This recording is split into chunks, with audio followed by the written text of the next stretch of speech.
Bueno, mi estilo es comunicativo y sobre todo también significativo, es decir, quiero que el estudiante sepa realmente lo que está aprendiendo y se lo lleve a su terreno, que adquiera significado. Bueno, lo que más me gusta de ser profesor es poder compartir mis aprendizajes y ver que los alumnos pues, también comparten los suyos y establecer esa conexión, ¿no?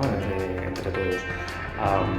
Creo que no hay nada más gratificante que la educación. Hola, soy Xavi, tengo 37 años, soy de Barcelona, estudié las licenciaturas en Filología Inglesa y Filología Alemana y actualmente soy profesor de español y de catalán en Vicent Lip. Bueno, lo que más me gusta de Vicent Lip es su ambiente multicultural. No es fácil encontrar un ambiente así.